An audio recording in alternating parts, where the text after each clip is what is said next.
So this is about your antonyms and synonyms. So in the English vocabulary, so in your Group C examination, these words will be the must. So we have discussed all important to the previous year important and also the repeated ones of antonyms and synonyms. Like we are listing out with each letters. Like ಈಗ A ಇಂದ Z ತನಕ ಬರುವಂಥ ಪ್ರತಿಯೊಂದು ಅಟೋನಿಮ್ಸ್ ಮತ್ತು ಸಿನೋನಿಮ್ಸ್ನ list ಮಾಡಿದ್ದೀವಿ. So ಆ ಒಂದು list like very important ಇರುವಂಥದ್ದು ರಿಪೀಟೆಡ್ ಆಗಿರುವಂಥದ್ದು ನಿಮ್ಮ ಎಕ್ಸಾಮ್ಸಲ್ಲಿ. ಸೊ ಅದನ್ನು ಒಂದು ಲಿಸ್ಟ್ ಮಾಡಿ ಇಲ್ಲಿ ಹೇಳಿದ್ದೀನಿ. ಸೊ ಅದನ್ನು ನೋಟ್ ಮಾಡ್ಕೊಳ್ಳಿ, ನಿಮ್ಮ ಎಕ್ಸಾಮ್ಗೆ ಬರೋ ಒಂದು ಚಾನ್ಸಸ್ ಇರುತ್ತೆ. ಸೊ ಹೆಲ್ಪ್ ಆಗುತ್ತೆ ನಿಮಗೆ.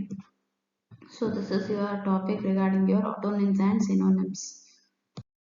So antonyms are the words that is opposite to the particular word. So for example, hot, cold. So ಅದು opposite ಇರುವಂಥ words ನ antonyms ಅಂತ ಕರಿತೀವಿ. So first word is like acknowledge, deny, disown, accept, reject, abundance, dearth, absolute, limited. So admire, despise. So ಅಂದರೆ first acknowledge ಅಂತಂದ್ರೆ ಏನು ಅಂದರೆ ಅಂಗೀಕರಿಸೋದು ಅಂತ ಮೀನಿಂಗ್ ಕನ್ನಡದಲ್ಲಿ. ಸೊ ಅಂಗೀಕರಿಸೋದು ಮತ್ತು ನಿರಾಕರಿಸೋದು. ಸೊ ಇದಕ್ಕೆ ಆಪೋಸಿಟ್ ಇನ್ ಕನ್ನಡ ಮೀನಿಂಗ್ ಹೇಳ್ತಿರೋದು. ಆಕ್ಸೆಪ್ಟ್, ರಿಜೆಕ್ಟ್ ಅಂದರೆ ಸ್ವೀಕರಿಸುವಂಥದ್ದು ಮತ್ತು ತಿರಸ್ಕರಿಸುವುದು. ಅಬಂಡೆನ್ಸ್ ಅಂದರೆ ಹೇರಳವಾಗಿರುವಂಥದ್ದು. ಡರ್ದ್ ಅಂದರೆ ಕೊರತೆ ಅಂತ ಕಾಣ್ತದೆ. ಸ್ಕ್ಯಾಸಿಟಿ ಅಂತ ಒಂದು ಮೀನಿಂಗ್ ಬರುತ್ತೆ. ಆ ಥರ ಒಂದು ಹೇಳಬೇಕು. So next is about absolute ಮತ್ತು ಲಿಮಿಟೆಡ್. ಅಬ್ಸಲ್ಯೂಟ್ ಅಂದರೆ ಸಂಪೂರ್ಣವಾಗಿರುವಂಥದ್ದು, ಮತ್ತು ಲಿಮಿಟೆಡ್ ಅಂತಂದರೆ ಅದು like particular about some restrictions ಅಂತ. ಸೊ ಅಡ್ಮೈರ್ ಮತ್ತು ಡಿಸ್ಪೈಸ್ ಅಂದರೆ ಮೆಚ್ಚುಗೆ. ಅಡ್ಮೈರ್ ಅಂದರೆ ಏನಂದ್ರೆ ಮೆಚ್ಚುಗೆ ಅಂತ, ಮತ್ತು ಡಿಸ್ಪೈಸ್ ಅಂದರೆ ತಿರಸ್ಕಾರ. ಸೊ ಇದು ವರ್ಡ್ಸ್ನ ಅಪೋಸಿಟ್ ಆಗಿ ಹೇಳುವಂಥ ಪ್ರತಿಯೊಂದು ವರ್ಡ್ಸ್ನ ಆಟೋನಿಮ್ಸ್ ಅಂತ ಕರಿತೀವಿ. ಸೊ ಅಕ್ನಾಲೇಜ್ ಅಂದರೆ ಅಂಗೀಕರಿಸೋದು, ನಿರಾಕರಿಸೋದು. ಆಕ್ಸೆಪ್ಟ್ ಅಂದರೆ ಸ್ವೀಕರಿಸೋದು ಮತ್ತು ತಿರಸ್ಕರಿಸುವುದು. ಅಬಂಡೆನ್ಸ್ ಅಂದರೆ ಜಾಸ್ತಿ ಇರುವಂಥದ್ದು, ಹೇರಳವಾಗಿರುವಂಥದ್ದು. ಡರ್ತ್ ಅಂದರೆ ಲೈಕ್ ಕೊರತೆ ಆಗಿರುವಂಥದ್ದು, ಲೈಕ್ ಸ್ಕ್ಯಾಸಿಟಿ ಇರುವಂಥದ್ದು ವರ್ಡ್ಸು. ಸೊ ಅಬ್ಸಲ್ಯೂಟ್ ಅಂತ ಅಂದರೆ ಸಂಪೂರ್ಣವಾಗಿರುವಂಥದ್ದು, ಸಂಪೂರ್ಣ ಅನ್ನೋ ಒಂದು ಮೀನಿಂಗ್ ಬರುತ್ತೆ. ಲಿಮಿಟೆಡ್ ಅಂದರೆ ಲೈಕ್ ರಿಸ್ಟ್ರಿಕ್ಷನ್, ಲಿಮಿಟೆಡ್ ಆಗಿರುವಂಥದ್ದು. ಅಡ್ಮೈರ್ ಅಂದರೆ ಡಿಸ್ಪೈಸ್ ಅಂದರೆ ಮೆಚ್ಚುಗೆ ಮತ್ತು ತಿರಸ್ಕಾರ. Next is alive, dead, ancient, modern, abstain, pursue, absence, presence, abolish, confirm.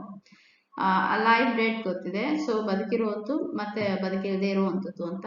Ancient ಮತ್ತೆ ಮಾಡರ್ನ್ ಅಂದರೆ ಪ್ರಾಚೀನದ ಸಂಬಂಧಪಟ್ಟಿದ್ದಕ್ಕೆ ಏನ್ಷಿಯಂಟ್ ಅಂತ ಕರಿತೀವಿ. ಪ್ರಾಚೀನ ಮತ್ತು ಆಧುನಿಕ ಅಂತ. ಮಾಡರ್ನ್ ಅಂದರೆ ಆಧುನಿಕ ಅಂತ ಮೀನಿಂಗ್ ಬರುತ್ತೆ. ಅಬ್ಸ್ಟೇನ್ ಮತ್ತೆ ಪರ್ಸ್ಯೂಗೆ ದೂರವಿರುವುದು ಮತ್ತೆ ಮುಂದುವರಿಸುವುದು ಅಂತ. ದೂರವಿರಿ ಮತ್ತು ಮುಂದುವರಿಸಿ ಅಂತ ಮೀನಿಂಗ್ ಬರುತ್ತೆ. ಆಬ್ಸೆನ್ಸ್ ಮತ್ತೆ ಪ್ರೆಸೆನ್ಸ್ ಅಂತ ಅಂದ್ರೆ ಲೈಕ್ ಆಬ್ಸೆನ್ಸ್ ಅಂತ ಅಂದ್ರೆ ಅನುಪಸ್ಥಿತಿ ಅಂತ ಬರುತ್ತೆ. ಪ್ರೆಸೆನ್ಸ್ ಅಂದ್ರೆ ಇರುವಿಕೆ ಅಂತ ಬರುತ್ತೆ. ಲೈಕ್ ಪ್ರೆಸೆನ್ಸ್ ಆಗಿದ್ರೆ ಇರುವಿಕೆ ಅನ್ನೋ ಒಂದು ಮೀನಿಂಗ್ ಬರುತ್ತೆ. ಆಬ್ಸೆನ್ಸ್ ಅಂದ್ರೆ ಇಲ್ಲದೆ ಇರುವಂತಹದ್ದು ಅಂತ. ಅಬಾಲಿಷ್ ಮತ್ತೆ ಕನ್ಫರ್ಮ್ ಅಂತ. ಅಬಾಲಿಷ್ ಅಂದ್ರೆ ರದ್ದುಪಡಿಸೋದು ಅಂತ ಬರುತ್ತೆ. ಕನ್ಫರ್ಮ್ ಅಂದ್ರೆ ಇಟ್ ಇಸ್ ವೆರಿ 100% ಕನ್ಫರ್ಮ್ ಅಂತ. So these are all with the meanings about your antonyms with both Kannada and English I have discussed. So synonyms ಅಂದ್ರೆ ಏನು? ಇಟ್ಸ್ ಅ ಸಿಮಿಲರ್ ವರ್ಡ್ಸ್ ಅಂತ. ನಿಮಗೆ ವರ್ಡ್ ಕೊಟ್ಟಿರ್ತಾರಲ್ವಾ, ಅದಕ್ಕೆ ಸಿಮಿಲರ್ ಮೀನಿಂಗ್ ಬರುವಂತಹ words ನ ಬರೀಬೇಕು. So ಅದನ್ನ ಸಿನೋನಿಮ್ಸ್ ಅಂತ ಕರಿತೀವಿ. So first one is like abandon, give up, leave, forsake. Different meanings ಬರುತ್ತೆ. ಅಬಂಡನ್ ಅಂತಂದ್ರೆ give up, leave, forsake. Next, abbreviate is nothing but abridge, condense, shorten. Next is abdicate, quit, abandon, surrender. So ability, competence, capability, talent, proficiency. Access, admission, administrance, approach, entrance. So these are all the synonyms for the letters particular word. So abundance ಅಂತ ಅಂದ್ರೆ ತ್ಯಜಿಸು ಅಂತ meaning ಬರುತ್ತೆ ಕನ್ನಡದಲ್ಲಿ. So ತ್ಯಜಿಸುಗೆ different meaning ಏನೇನು ಬರುತ್ತೆ, similar meaning like ಬಿಟ್ಟು ಬಿಡೋದು, ತ್ಯಜಿಸು. So ಆ ಥರ ಮೀನಿಂಗ್ನ ಬರಿಬೇಕಾಗತ್ತೆ.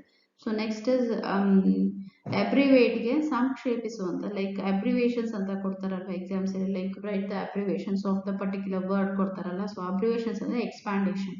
ಸೊ ಅದ್ರದ್ದು ವರ್ಡ್ಸ್ಗೆ ಏನಂತ ಕರೀತಾರೆ, ಸಂಕ್ಷಿಪ್ತಗೊಳಿಸುವುದು. ಲೈಕ್ ಏನು ಒಂದು ಸ್ಮಾಲ್ ವರ್ಡ್ ಕೊಟ್ಟಿರ್ತಾರೆ ಅದನ್ನ ಅಬ್ರಿವೇಷನ್ಸ್ ಅಲ್ಲಿ ಅದನ್ನ ಎಕ್ಸ್ಪ್ಯಾಂಡ್ ಮಾಡಿ ಬರೆಯುವಂತಹ ಮೆಥಡ್ ಅಬ್ರಿವೇಷನ್ಸ್ ಅಂತ ಕರೀತಾರೆ. Next is ಅಬ್ಡಿಕೇಟ್. ಸೊ ಅದಕ್ಕೆ ಏನಂತ ಸಿಮಿಲರ್ ಮೀನಿಂಗ್ ಬರುತ್ತೆ ಅಂದ್ರೆ ಕ್ವಿಟ್ ಅಂದ್ರೆ ತ್ಯಜಿಸೋದು ಅಥವಾ ಶರಣಾಗತಿ ಆಗೋದು, ಸರೆಂಡರ್ ಅಂತ ಅಂದ್ರೆ. ನೆಕ್ಸ್ಟ್ ಇಸ್ ಅಬಿಲಿಟಿ ಅಂದ್ರೆ ಸಾಮರ್ಥ್ಯ, ಕೇಪಬಿಲಿಟಿ ಅಂತ ಬರುತ್ತೆ.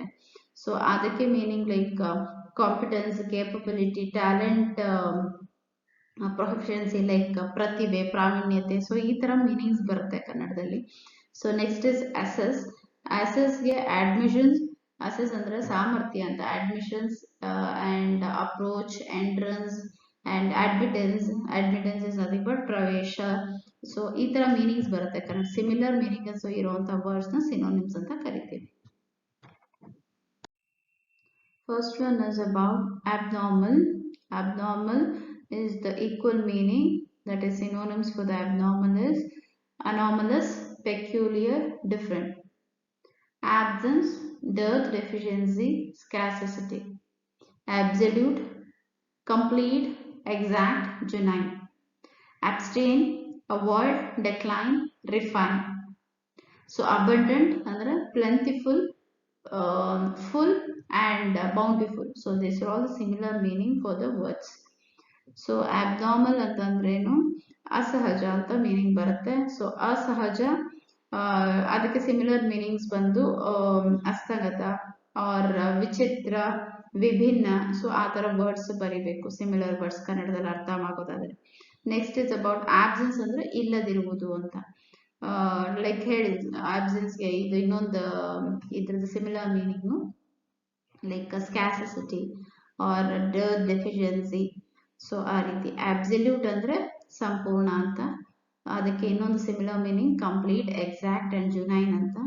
ಅಂಡ್ ನಿಖರವಾದ ಅಥವಾ ನಿಜವಾದ, ಅಜುನೈನ್ ಅಂದ್ರೆ ಸಂಪೂರ್ಣವಾದ ಮಾಹಿತಿಗೆ ಅಬ್ಸಲ್ಯೂಟ್ ಅಂತ ಕರಿತೀವಿ. ಅಬ್ಸ್ಟೇನ್, ಅಬ್ಸ್ಟೇನ್ ಏನು ಅಂತಂದ್ರೆ ದೂರವಿರಿ ಆರ್ ಅವಾಯ್ಡ್, ಡೆಕ್ಲೈನ್, ರಿಫ್ರೇನ್. ಸೊ ಅದರ ಮೀನಿಂಗ್ ಬಂತಂತಂದ್ರೆ ತಪ್ಪಿಸುವುದು, ನಿರಾಕರಿಸುವುದು ಅನ್ನೋ ಮೀನಿಂಗ್ ಬರುತ್ತೆ.